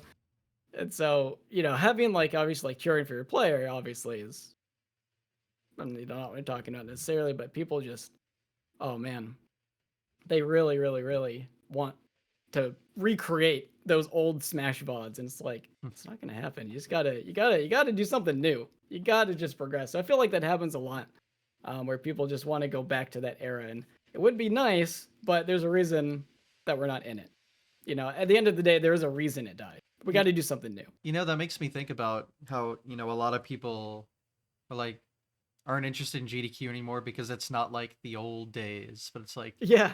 This is exactly it, right? If they truly went back to that, people aren't going to care in actuality. Like Yeah, you only it's, it's important to modernize. Like 20? Yeah. Like yeah. I think they're doing okay, you know? So. Yeah, they're still raising quite a bit of money. And, you know, I think every now and then, you know, I I think there is fair criticism to be had at like GDQ, for example. You know? I mean, there's fair criticism for anything, right? So. Well, yeah, true, very true. You know, there is sort of that. The thing that gets lost, I think, is it's so nice to be in, you know, someone's like basement, just doing this crazy stream, and everyone just sort of like, you know, just doing it, you know. And then now it's so people say like corporate. You want to say it's definitely a lot safer than it was. Yeah, I think that's mostly for the good thing. Yeah, I'm not gonna. I don't know. Also, part of it is, you know, I can't speak from the viewing experience anymore because I wasn't there back then, and then now I just go, and going there is like the highlight of my year every time. Oh yeah. But most people aren't there, so yeah, no, exactly. I can't have the opinion based on a viewing experience, but I assume like it's got to be like your content's getting there a lot more now because they've really streamlined their whole setup process where it's a lot faster than it used to be, which helps. Yeah, and they're doing a lot more unique, cool things. I don't know. Like, and if you really long for those olden days, I guarantee no one's watched every single speed run from back then ever, so they're still there. You can always give them a watch. No, yeah, exactly. And you know, it's like, yeah, like GDQ has become more corporate in a sense. They have literal like employees. And so and it has lost some of that like, oh, we're just all like chumming it in the basement, just raising money, whatever. But do you always want to be in a basement forever doing like a couple thousand for you know, or do you want to raise like the multi-millions that we're doing now, you know? And I think this is an overall benefit for everyone, I think. Yeah. So yeah, that's what's important. I do think there is that like there needs to be a balance. I do think there does need to be that from a viewing going there. I mean, unless you're like part of the staff or like part of the actual stuff, you're hardly interacting with like GDQ stuff. You're interacting with like the people who you're hanging out with, so it's gonna feel like you're just you know, the arcade, the practice room. You know, you're never in the actual stream room for the most part. Yeah, exactly. So those viewers who are just like watching, and you know, some people just, you know, do watch the clips and they're whatever losers, but the people who are just like legitimate viewers and won't go, aren't speedrunners but love watching, you know, I think that experience probably could be a little better. I think that because for me, I've watched all but a single GDQ because I went to it. So I see. So you can speak from the viewing experience. There you go. Yeah, exactly. I've done most of my viewing of GDQ from that, and there is a lot of a difference. I think there is a lot of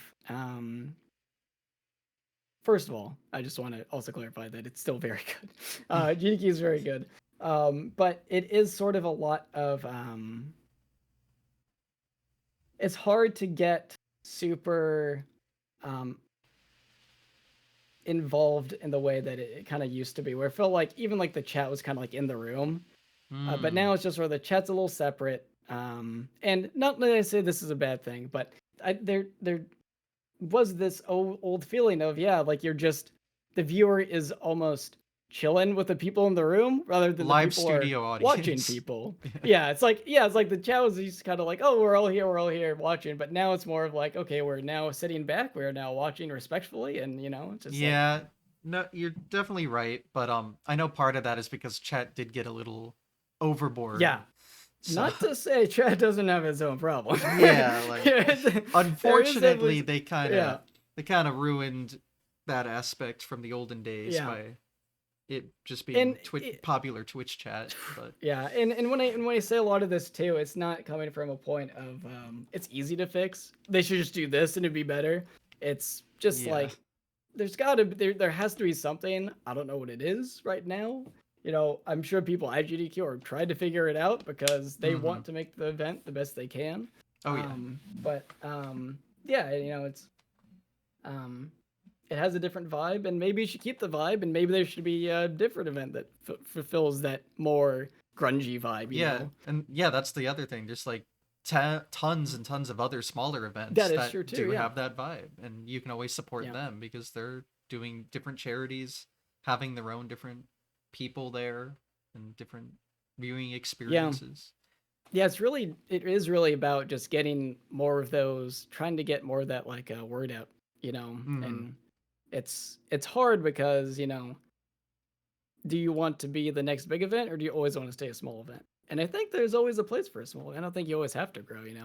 Hmm. I'm glad GDQ has, because it's really brought a spotlight onto a lot of speedrunning in general. Yeah.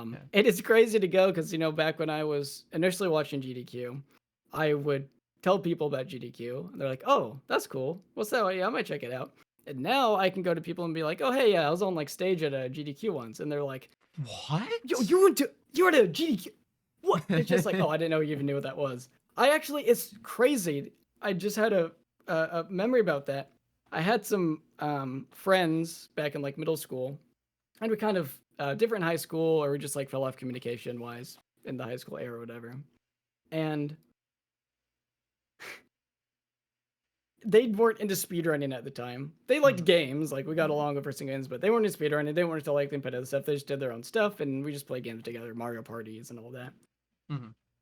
Um, and I'm like out of college now at this point, yeah, because like 2022, whatever. And I get a Facebook Messenger message from an old friend that was like, "Yo, I was just watching GDQ and I just saw you're on the couch. That's crazy. Do you want to like hang out again sometime?" And I'm like, You're "You famous now. what?" I'm like, it's just an old friend from like middle school. It's just like, and we were good friends. It's just like, Yeah. and I've had like a couple people be like, um, just sort of that experience of just like they know so much. They just know of speedrunning because of GDQ, Hmm. which is insane. Where it used to be so niche, Oh yeah. I mean, now there's so and much that's like awesome. speedrun Yeah, content that's popular and everything. Like it's just grown so yeah, much in like yeah. almost every aspect, and it's very cool. It's very Especially the different, content. but it's very cool, Mhm. Yeah, and I think it there is a has net always been some positive good for everyone, I content. think, and that's the Yeah, important thing to remember. yeah. No, it always is, and yeah, a lot of people that complain, generally are the ones making any positive changes. Yeah. Um, What are you doing? Typing on a yeah, keyboard, yeah. It's just like and the um, old VODs are always there. You can always yeah, fall back on yeah, something or support a small event. They could always use your support. yeah. No, yeah. Just finding any. Yeah, there truly are so many little events. Oh yeah, no, Um, it's great. But you actually reminded me. I had a friend that lived two doors down. I mean, their family still lives there. I don't know where the yeah. guy is, but I started speed running when I was going to college, so Mm, I started falling off of everything. But like a year later, I ended up getting the Mario 1 84IL world record. Very mm. important, prestigious. Well, But I mean, it got me into the one of the Bismuth videos going over Um, how the record could be improved because this is the fastest 8-4 is right now. That friend ended up messaging me a couple months after that video dropped, being like, "Hey, this is your username, wasn't it?" I was like, "Yep, that's a me." So I just had a similar experience. Someone reaching out after years of not yeah, communicating, being like, "Hey, I saw your username in speedrunning content. It's quite I know. popular," and that was It's years ago. so fun. Yeah. It's so crazy to be like, you see like the view count on like a video, like one of those videos or whatever, and just like, oh yeah, those are people. But then like it's like, oh, like actual people do watch that. And I know someone who's watched it Oh, completely, yeah, just like, oh, it's so crazy. yeah, you just see a number and don't think about it, but you Yeah.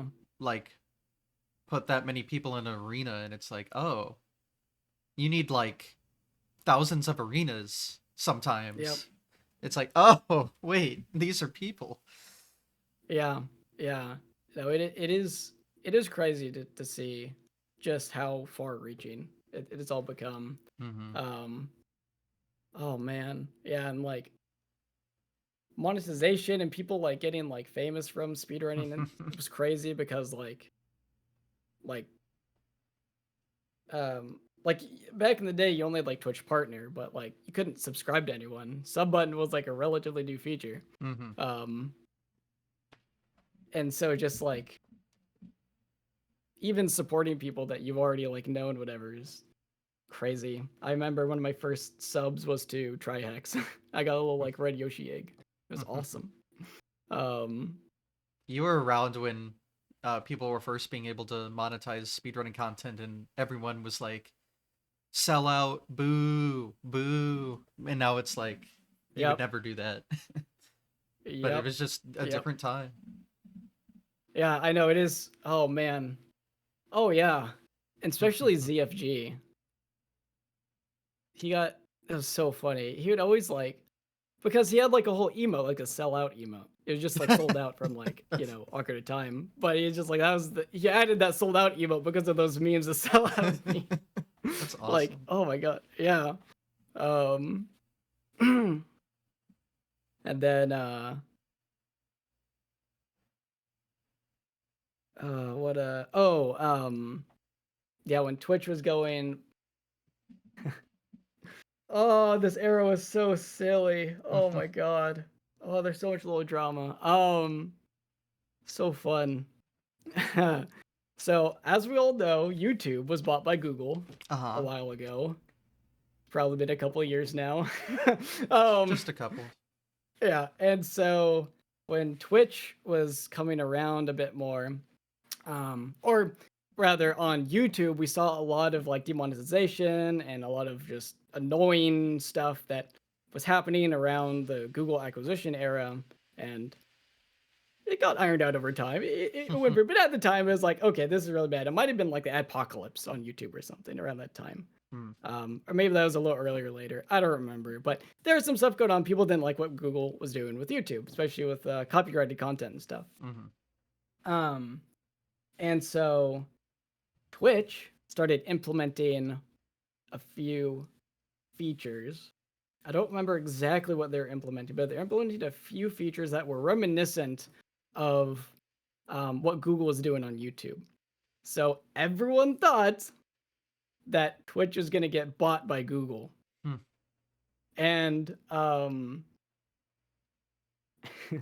so there's a whole drama before this of I hardly don't even want to mention it, but I will just because it was a thing for context. The whole remove horror drama. I don't know if you were around for that, remember that, No, but that was like a Twitch I've mod. never even heard of this.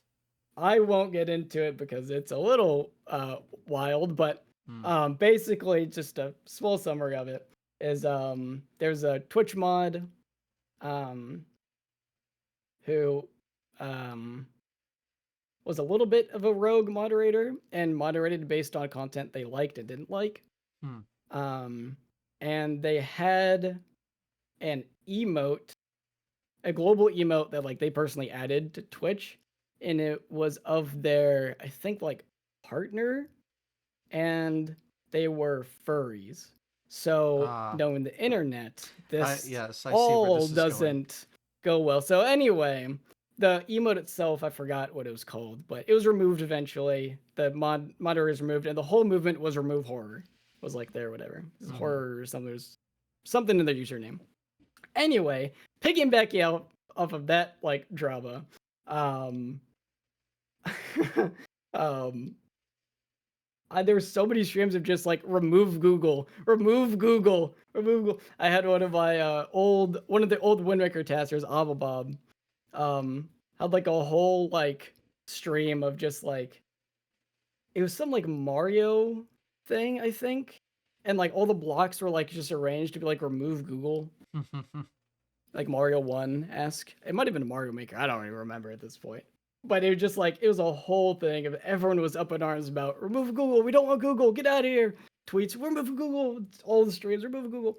And then, months later, it's like, oh, by the way, Amazon bought Twitch. It's like, oh, okay. And then it just kind of died. Oh, never like, mind.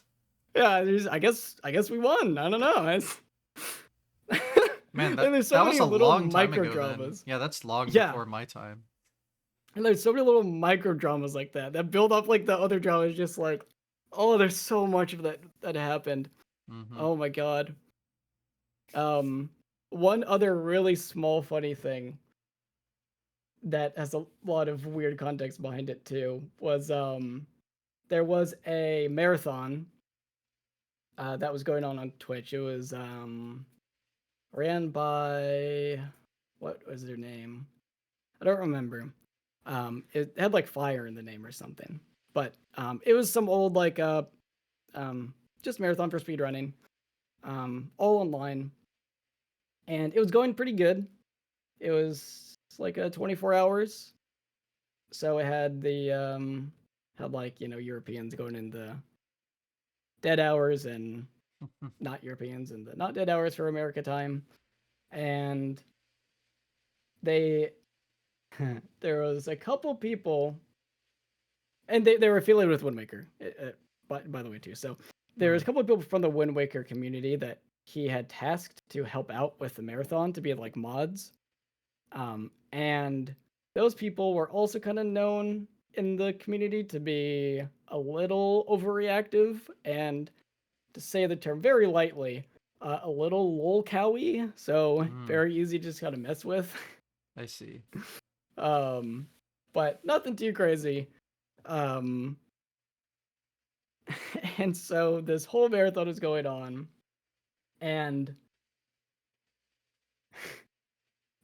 oh man, we used to be gremlins, okay? We used to be absolute gremlins back in the day. We hold this mod, and we didn't even tell the marathon runner that this was happening, but we told this mod that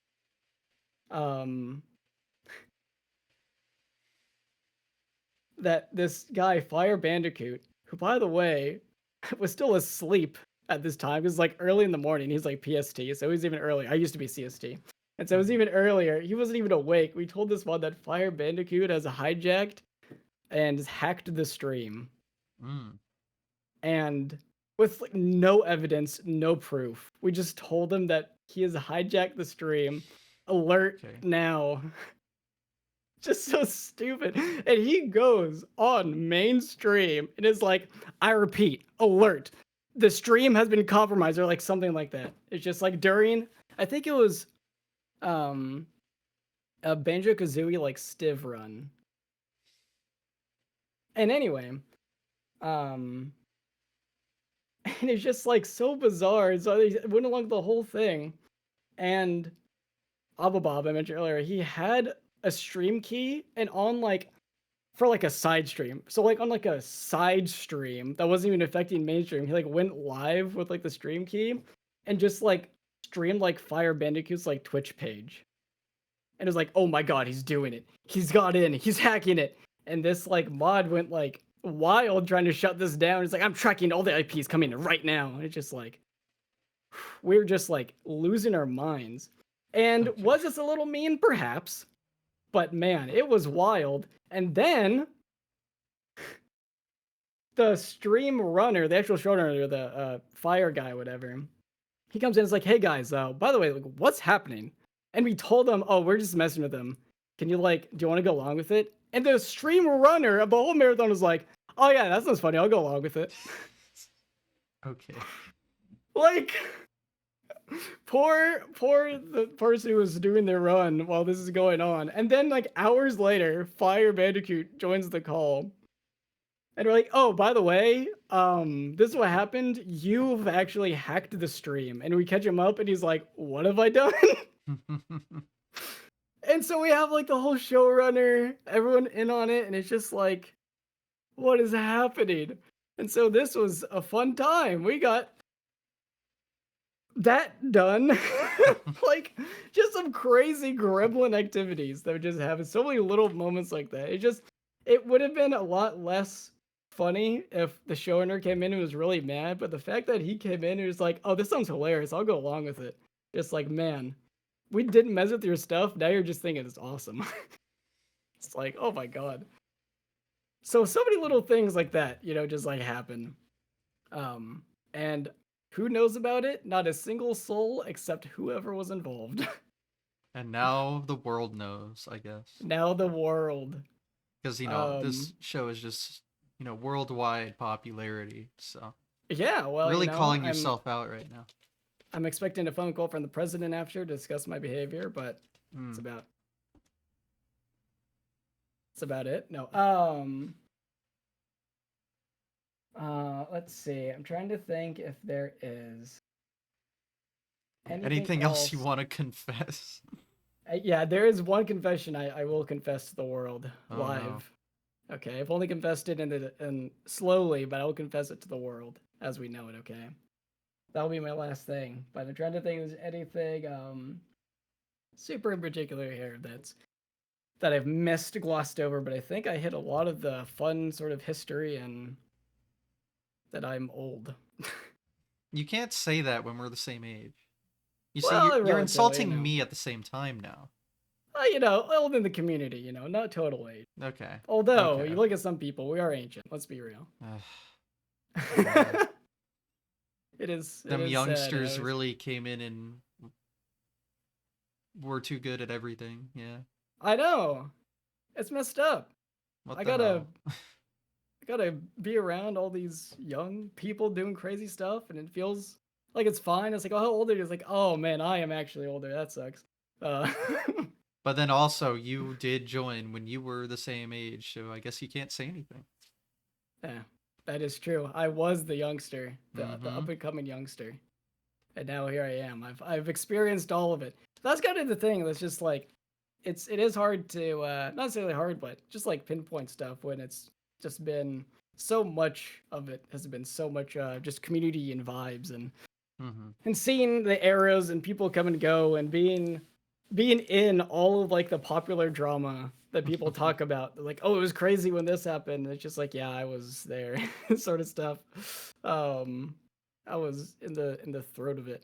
It's like not necessarily the whole thing, but because I was a Wind Waker runner, and I was watching a lot of just other stuff. To be an avid Narcissa viewer through the years was very interesting, especially in terms of people now being as they are. It's very, very interesting to have that experience.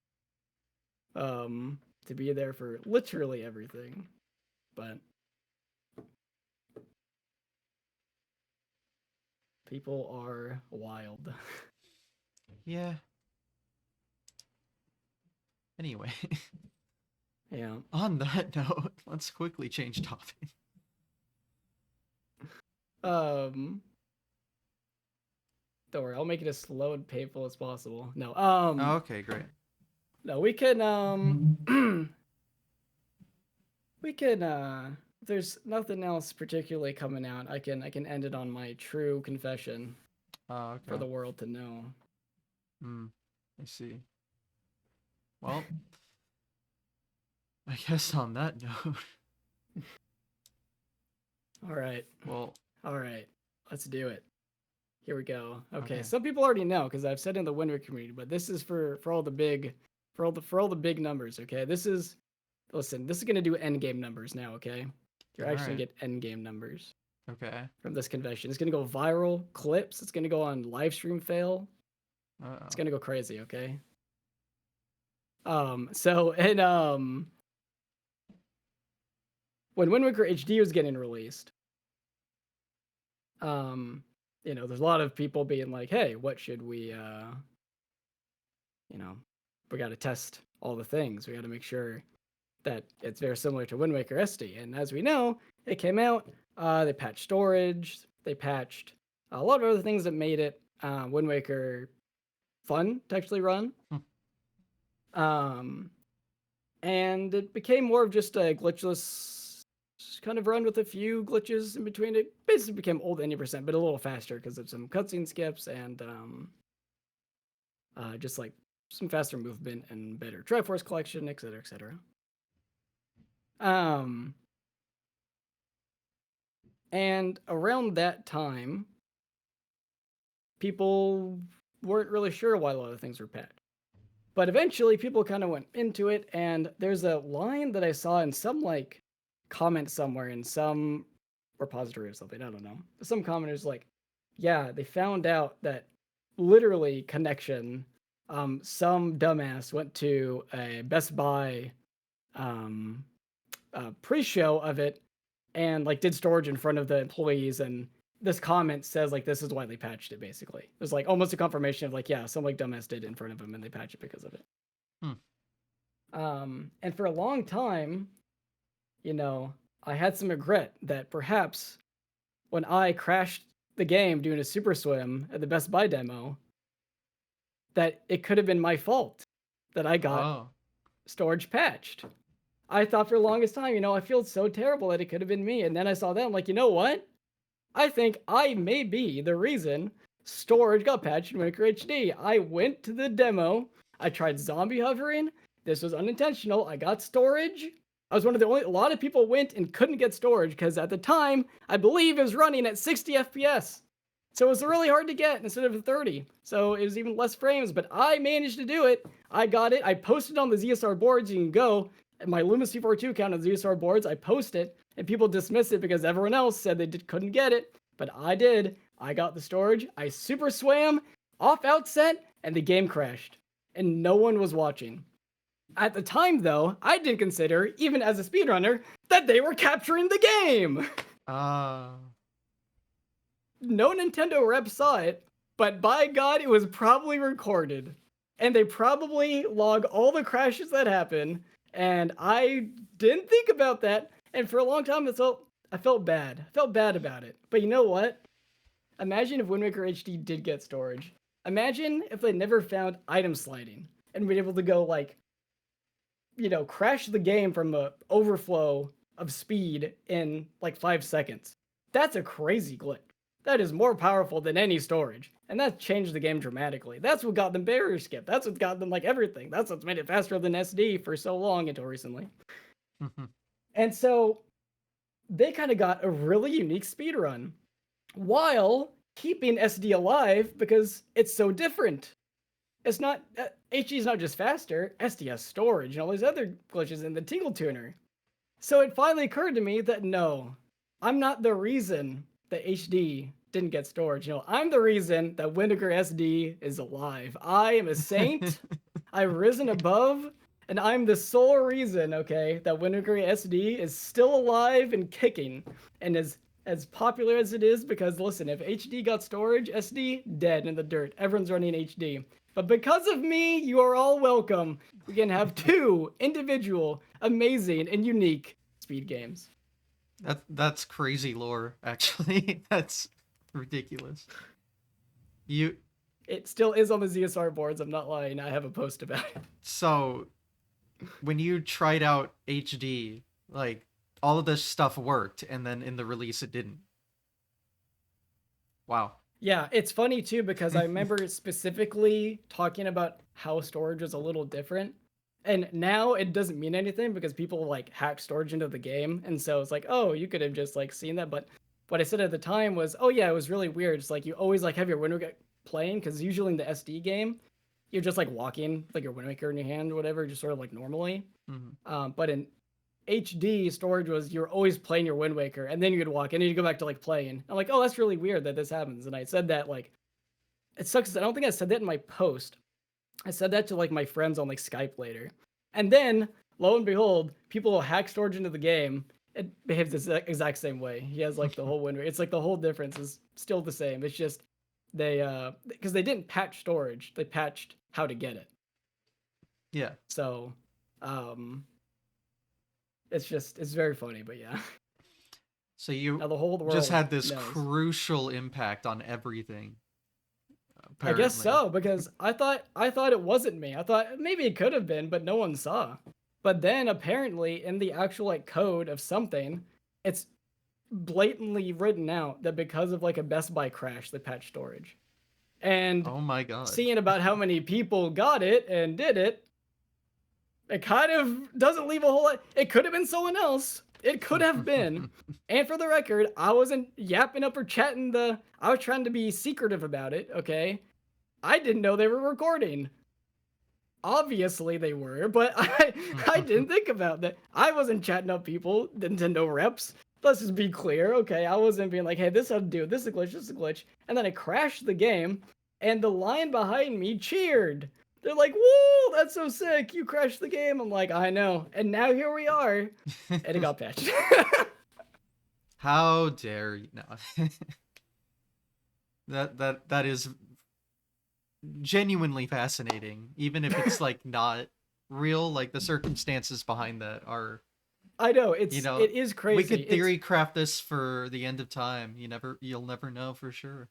Because unironically, if it's not me, it's a pool of like 3 other people.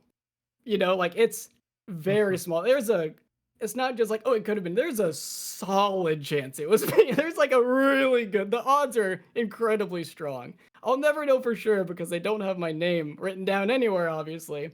But like the chances of it happening were pretty good. And it's actually like written in the code, like commented then? Yeah, somewhere. Yeah, really? I forgot exactly where because like it's not like I don't know exactly where that info came from, but it was when I was looking into people I think were trying to like decomp some stuff for HD Rando, I think.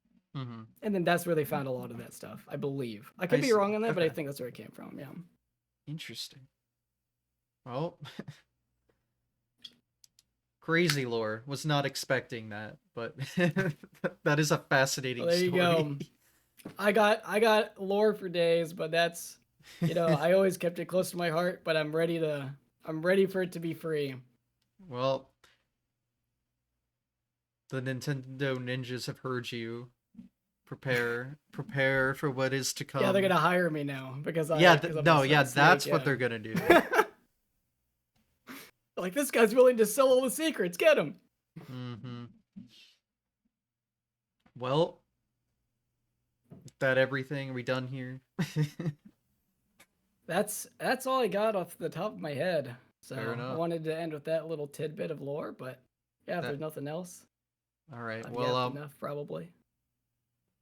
I'll ask my final question, which is future plans. What are they?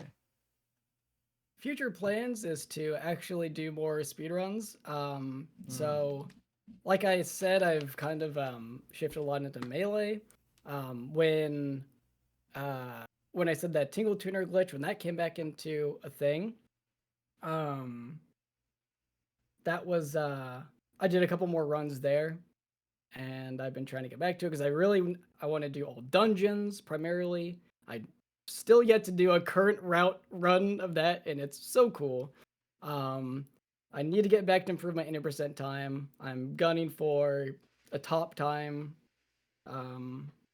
and yeah, just get back into it in general. I mean, I have this whole controller that has a wave on it it's like Wind Waker. It is. I mean, like, I gotta play the game. It's like I'm in it. I gotta get back to it. My plans, just get back to it. Start streaming again. Do some crazy stuff. I've been on too long of a hiatus. Well, There you go. Also, just because chat says it and I don't know what it means, soup glitch?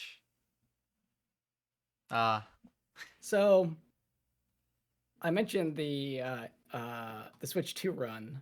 mm-hmm. Yeah, we did a glitchless run. Now, without knowing too much about the game, um, if you had to take a guess, does soup glitch count as a glitch? I don't know what this means. How do you Well, expect me to answer? well, I'm just saying, when I was doing the run, in my head, when I hear is soup glitch a glitch, I thought no, I'm gonna do soup glitch, and then it turns out it's banned because it's a glitch and a glitchless run. Who could have guessed? Not me. I did it multiple times. Hmm, It's just to refill magic and hearts, and you get double damage. I And you see. can infinitely the soup item in Wind Waker. You get two like charges of it, and if you switch, if you press it on the same frame, like you pause and then switch the item in the item screen before you drink it, it doesn't eliminate any uses of soup. So you have infinite amounts of soup instead of just two uses.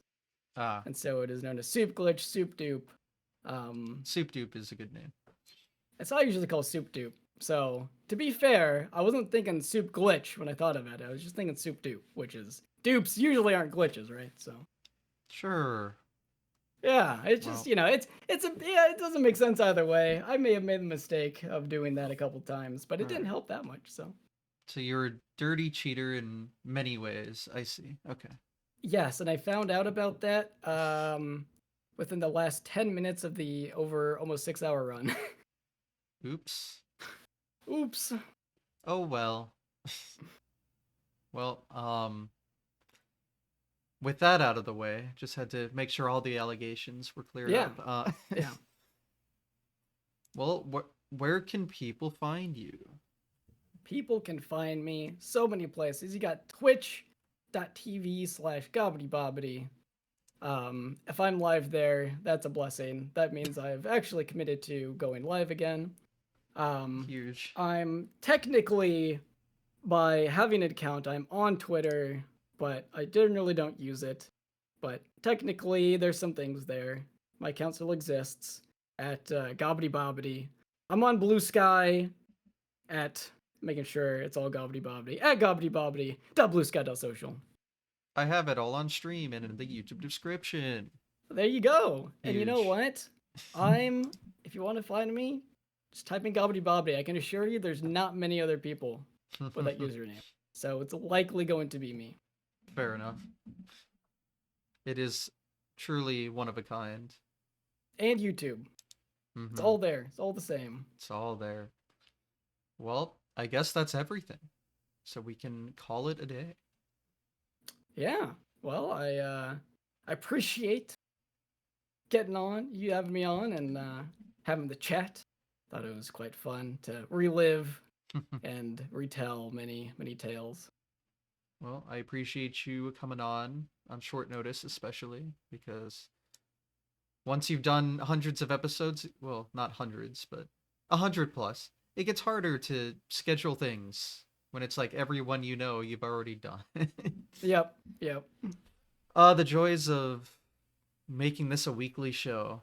And with GDQ coming up, I have to do two more before Saturday. Oh, good. Yippee! Good luck with that. Yeah. All of my contacts you probably already know. I'm trying my best, but we got this one on the scheduled date, so well done. Good, good. We did it. But yeah, if you want to hopefully see everything go smoothly in the future, we'll see. Check out the show on Twitch and YouTube, and that's all I really gotta say. Cool. So yeah, thanks everyone for watching, and see you next time. Bye now. See ya. Bye.